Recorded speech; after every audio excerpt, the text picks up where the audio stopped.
great to see so many of you all looking amazing. So my mission in life is not merely to survive, but to thrive, and to do so with some passion, some compassion, some humor, and some style. So said our beloved Maya Angelou, poet, author, and civil rights activist. So I love quotes, like I really, really love quotes. I stick the Post-its on my bathroom mirror for morning affirmation. I have notes in my phone just to jot down any gems that I hear or see going throughout my day. I put quotes in birthday cards and holiday cards, and yes, I do put a stamp on them and send them in the mail. Sadly, I've also had to write one too many obituaries, and those too always include a quote.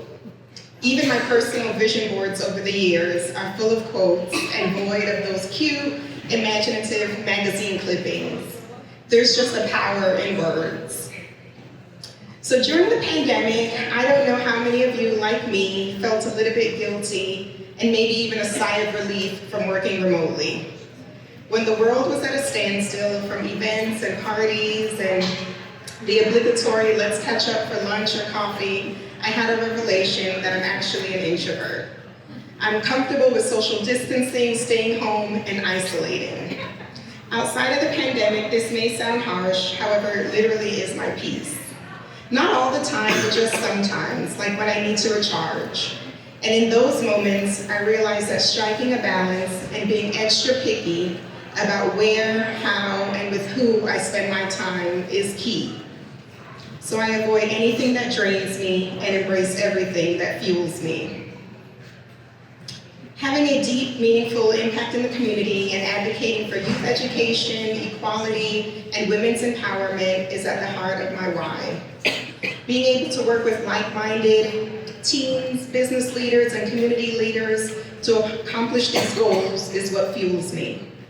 However, some people actually work equally as good and even better as individuals. When I stepped out of my comfort zone into entrepreneurship as an independent consultant, I realized that I thrive. You've all heard the saying, if you choose a job you love, you never have to work a day in your life. This resonated with me very early in my career. However, fast forward, I would adjust that quote to work 10 times as hard every single day and be determined to live the life you deserve. Don't just wait to get lucky. So after college, after undergrad, my dream of living in New York City came true. While I was pursuing a master's degree, I also happened to land my dream job at the time. I'm not a first-generation college student or even second generation. My grandparents and parents, none of whom are born in the United States, each have college degrees. And I can proudly share with you that my grandmother, who turned 100 last year, has a bachelor's and a master's degree.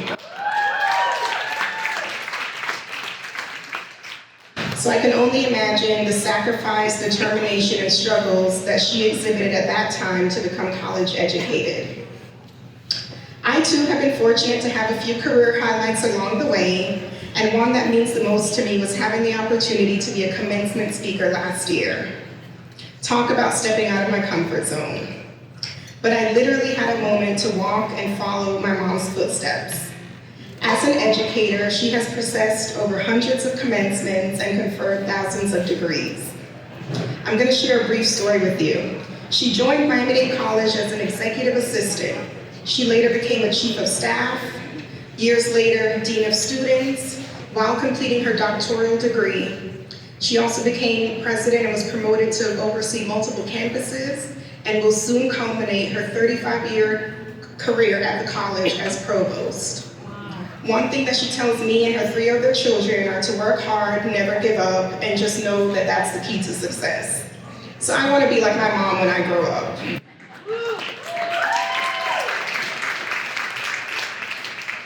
I've had my fair share of difficult situations in the workplace. However, I always strategize for victory because defeat is not an option.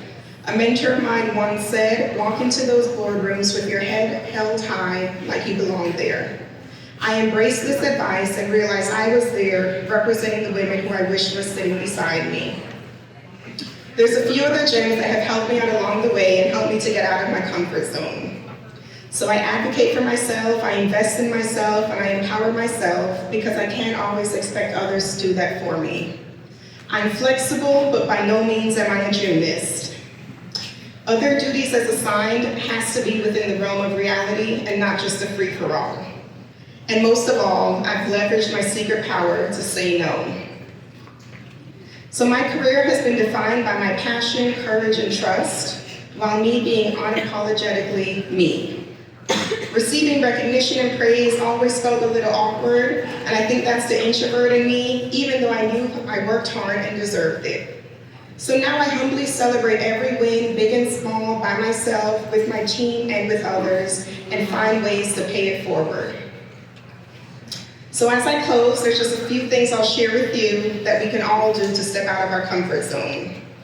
Be kind and compassionate to others, even strangers. Change is inevitable, so accept it willingly. Fine-tune your moral compass, because right will always be right and wrong is always wrong.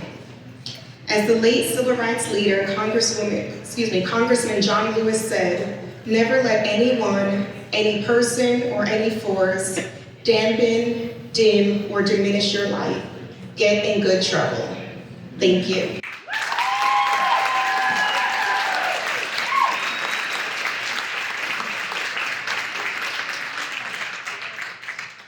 So now I have the pleasure to introduce the next set of comedians. Lori Turchin, who believes if you're not laughing at life, you're just not doing it right. Barb Shanarowski, rated hilarious by 4 out of 5 people named Barb.